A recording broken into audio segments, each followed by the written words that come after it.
CNG autorickshaw Dhaka মহানগরীতে অবাধ চলাচলের অনুমতি প্রদানের দাবিতে 3000 গাড়ির মালিক শ্রমিকদের দীর্ঘদিনের আন্দোলনের ফলে বিআরটিএ দফায় দফায় বিভিন্নভাবে পরীক্ষা নিরীক্ষা শেষে দীর্ঘ সময় ক্ষেপণ করে অবশেষে গত 30/12/2025 তারিখে অনুমতি দানের সুপারিশ করে মন্ত্রণালয়ে পত্র প্রেরণ করেন। মন্ত্রণালয় উক্ত পত্রের প্রেক্ষিতে দীর্ঘ সময় ক্ষেপণ করে অবশেষে গত 1/4/2026 তারিখে সভা আহ্বান করে সভা করা হয়নি।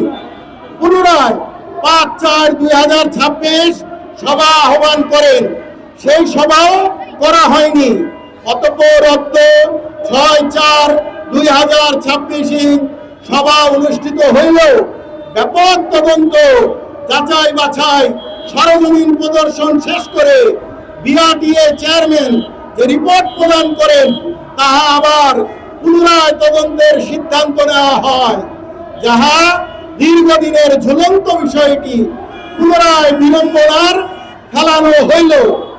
উক্ত মন্ত্রণালয় সিদ্ধান্তের তীব্র প্রতিবাদ জানায় এবং গরিব সিএনজি অটোরিকশা মালিক চালকদের এই হ্যান দুর্গতি হইতে উদ্ধারের জন্য মাননীয় প্রধানমন্ত্রীর দৃষ্টি আকর্ষণ করছি।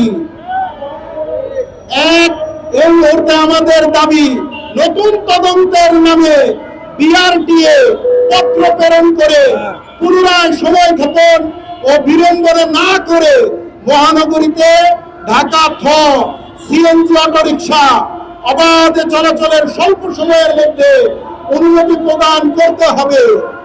2. ঢাকা সিএনজি অটোরিকশা চালক মালিকদের সমস্যা সমাধানে মাননীয় প্রধানমন্ত্রীর হস্তক্ষেপ কামনা করছি। তো ভাই